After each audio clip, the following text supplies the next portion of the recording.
Diperlihatkan seorang pemuda ia bernama Abe yang sedang melancarkan aksinya untuk mengambil dokumen penting, tetapi ia malah dikejutkan dengan Bapak Presiden yang sudah tewas tidak bernyawa. Tidak berselang lama ia malah dikejutkan duluan sama pihak polisi sebelum mengambil dokumen itu. Lalu ia pun meloncat dari rumah itu, dan ia langsung menghubungi adiknya yang bernama Mateo.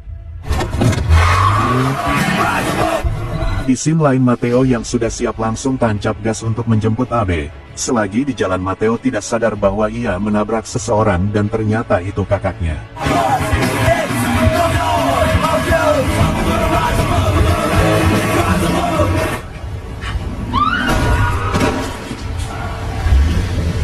Ia pun meninggalkan kakaknya dan melanjutkan perjalanan karena Abe yang pingsan sudah dikerumuni petugas kepolisian. Situasi mulai genting setelah Abe tertangkap karena ia akan menjadi buronan polisi selanjutnya. Mateo yang bersalah ia pun merencanakan sesuatu agar kakaknya bisa dibebaskan. Hey! Yo!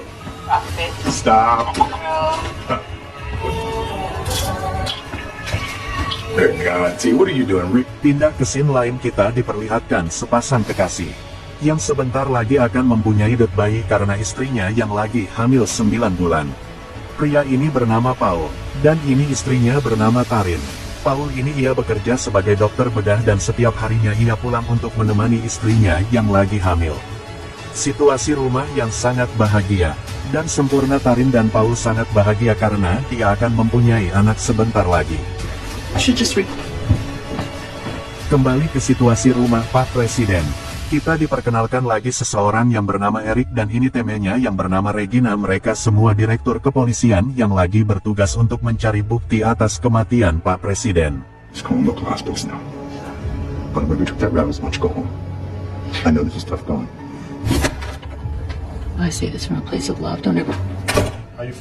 Kembali ke Paul yang lagi bekerja untuk memeriksa pasiennya. Ternyata pasiennya itu adalah Abe yang tertabrak kemarin. Selagi memeriksa ia melihat sesuai di balik tembok dan tiba-tiba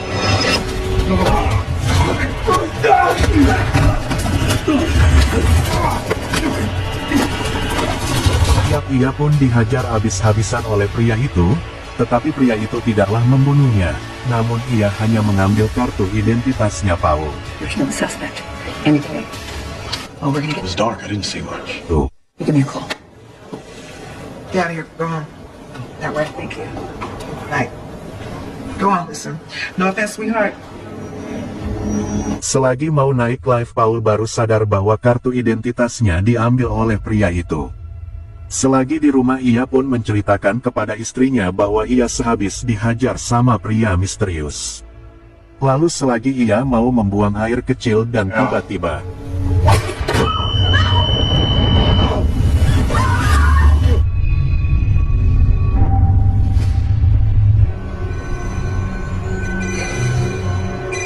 di pagi harinya Paul terbangun di posisi itu dan tidak berubah sedikitpun.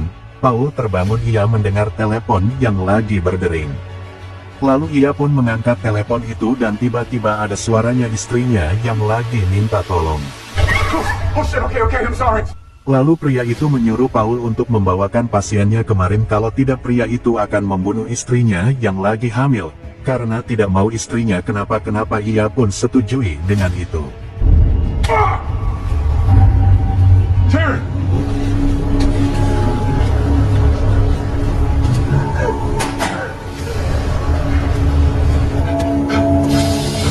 Setelah di rumah sakit ia pun menyiapkan barang-barang yang dibutuhkan untuk biasanya mengobati.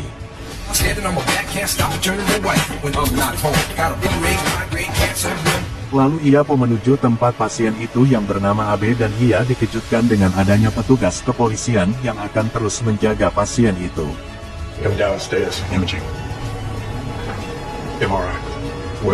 Lalu Paul pun mencambuk infusnya agar pasien itu mengalami kejang-kejang. Lalu Paul pun membawa pasien itu, namun si polisi itu tetap mengikutinya karena ia ditugaskan untuk menjaga pasien itu agar tidak ada yang membawanya kabur.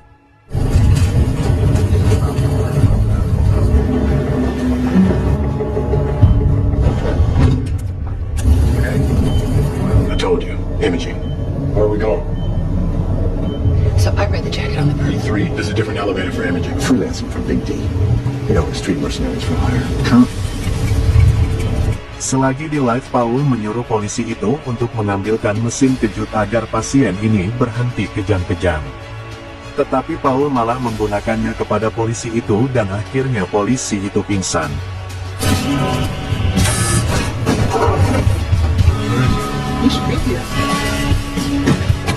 Lalu ia pun menyuntikkan obat ke pasien yang bernama Paul. Dan setelah sadar, Paul pun langsung dicekik olehnya karena ia menganggap Paul lagi menahannya. Tetapi Paul memberitahu bahwa ia lagi ditugaskan pria misterius untuk membawa Abe keluar. Wait, hold. Your brother. Just tell me to get my wife back. I want no other part of it. All right, calm down. Hurry. Where's that elevator now? Right there, look. Emergency stop meeting. Setelah itu mereka pun keluar dari rumah sakit. Tetapi anggota kepolisi itu sudah tahu dari tadi bahwa pasien Abe menghilang dan ternyata ia kabur. Lala Regin pun menyuruh anggotanya untuk mengajar mereka. And why don't you slow down, okay? Yep. Okay, fucking gun off before it goes on. Alright, there's nobody behind you. It's a really nice car. Shit. They must have deactivated. Swipe the other side. No, flip it over. Stop! You out. They must have deactivated. Lalu Abe dan Paul hampir saja tertangkap oleh anggota polisi, tetapi bagusnya mereka berhasil mengecoh para polisi itu. Okay. To my wife and my baby. All right, I'm okay. You got the flash drive good? Yeah, I got it. Put my wife on speakerphone. I got it. Fuck, all right.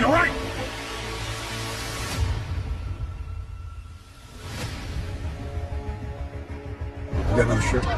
Move, don't move. I need to. Setelah itu mereka pun merencanakan akan bertemu di museum. Stop! Setelah sampai mereka malah tersesat karena kebanyakan pengunjung.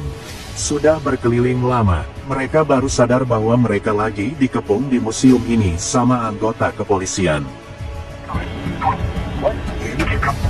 Breaking up. What? Lalu Abe pun langsung mengacaukan tempat museum itu agar mereka bisa kabur dari sini. Mateo! You're here. Back to the warehouse.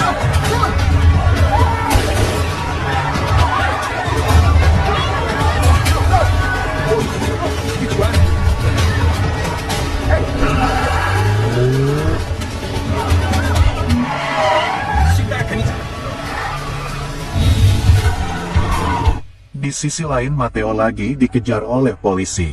Tetapi ia berhasil mengelabui anggota polisi dengan memancing polisi itu agar tertabrak.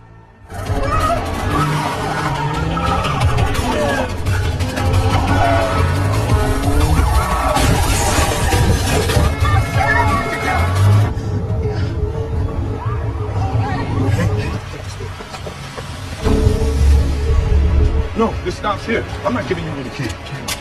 Don't look up. I bet you. It's all in there. You're in stupid, bro. How's that right? You're going to jail. Brothers in this. Hit me. Kembali ke Abe dan Paul, mereka lagi merencanakan agar mereka bisa bertemu dengan Mateo selagi mengobati Paul dan tiba-tiba tiap mereka diserang oleh anggota kepolisian dan pertarungan pun tidak terhindarkan.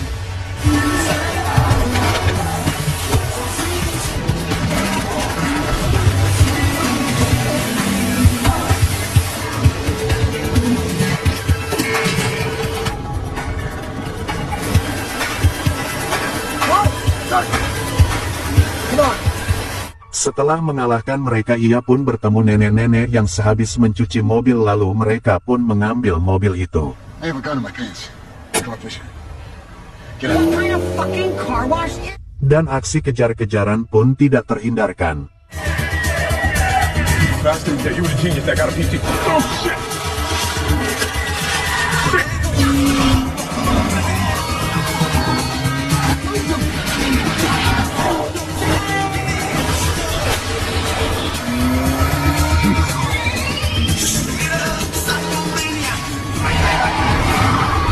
Selagi kejar-kejaran mereka pun terjebak dan memutuskan untuk berlari saja.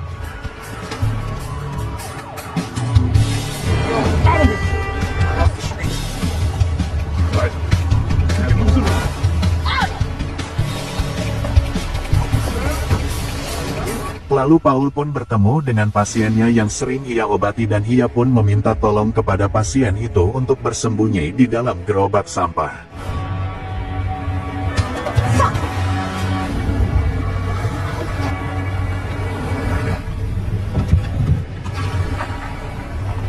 Kembali ke Matteo yang lagi merencanakan agar mereka bisa bertemu dengan Abe dan Paul. Lalu Matteo pun menceritakan yang sebenarnya terjadi kepada Tarin. Shit. You should try to help you with your aggression. Kembali lagi kepada Abe dan Paul yang sudah sampai ke tempat tujuan menggunakan gerobak itu. No offense. You should get yourself something to eat. Dan mereka pun menuju tempat perdagangan senjata. Lalu Abe pun langsung meminta kunci mobilnya, tetapi tiba-tiba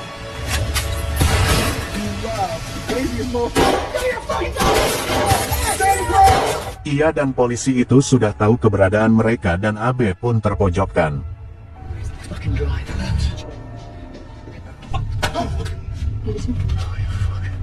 Selagi mengobrol, Abe memberitahu yang sebenarnya kepada Pak Ketua Polisi. Yap, dan akhirnya terungkaplah bahwa yang terjadi sebenarnya sangat di luar dugaan. Ternyata sebelum Abe ke rumah Pak Presiden, Regina sudah terlebih dahulu menemui Bapak Presiden dan ia pun membunuhnya. Lalu kebetulan saja Abe mendatangi rumah itu untuk mencari dokumen. Karena hal itu Regina mengkabing hitamkan Abe agar menjadi buronan. Ternyata di dalam dokumen itu berisi memori yang di dalamnya terdapat bukti kejahatan Regina.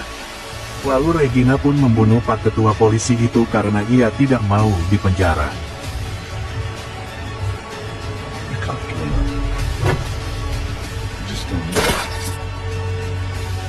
Setelah itu anggota kepolisian pun mendatangi mereka dan Regina pun menyuruh anak buahnya untuk menjaga si Abe. I don't know. It's fun for your wife and kid.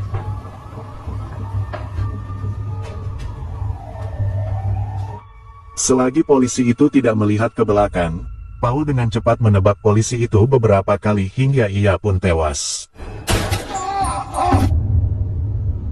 Lalu mereka berdua pun langsung pergi dari tempat itu. Okay, get a bus in here.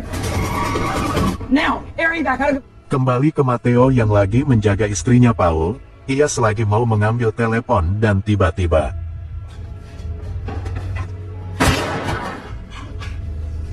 Yap, dengan cepat Tarin bersembunyi dan melihat Matteo dipukul habis-habisan.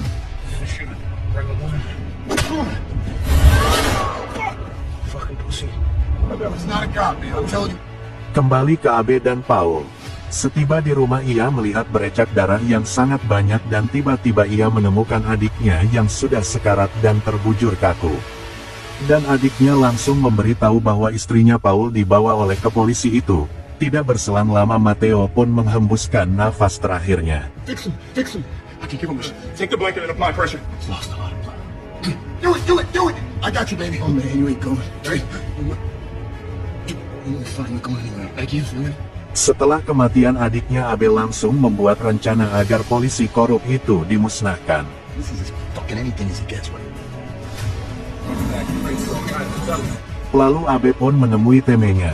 Kita perkenalkan dulu, dia bernama Big D. Setelah itu Abe menawarkan sesuatu agar mereka membantunya dengan mengiming-imingkan uang.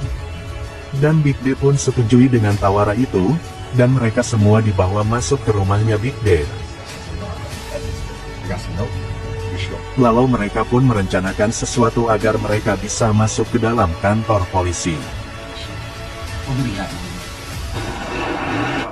Setelah itu mereka pun langsung pergi untuk melancarkan aksinya, dan misi pertama membuat kericuhan di depan kantor polisi.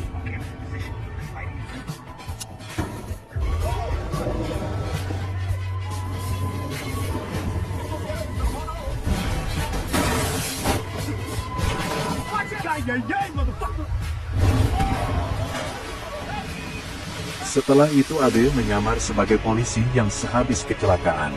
Dan Paul pun menjadi perawat. Kembali ke Regina yang lagi mencari temanya dan ia malah dikejutkan dengan adanya Abe dan Paul. Lalu Abe menodongkan senjata kepada Regina. Setelah itu Paul mendengar suara istrinya yang lagi kesakitan dan ia pun langsung berlari untuk menemui istrinya. Setelah sampai ia melihat istrinya yang lagi dicekik oleh polisi korup.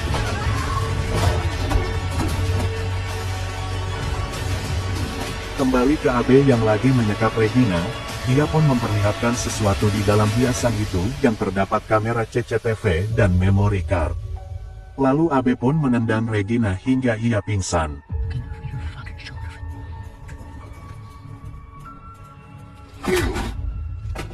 Dengan cepat Abe pun langsung pergi menuju tempat siaran langsung. Lalu ia menyuruh penyiar itu untuk menyiarkan data yang ada di dalam memori itu. Kembali ke Regina yang sudah terbangun dari pingsannya dan ia langsung mengambil senjatanya. Dan ia pun langsung ditodongkan senjata oleh anggota polisi. Mungkin mereka sudah tahu bahwa Regina ini polisi korup. Selagi mau menangkap Regina ia malah menebaknya karena Regina malah melawan. Dan Regina pun akhirnya mati di tangan anak buahnya sendiri, detik-detik kematiannya. Ia melihat dirinya di televisi mengabarkan bahwa ia adalah polisi korup.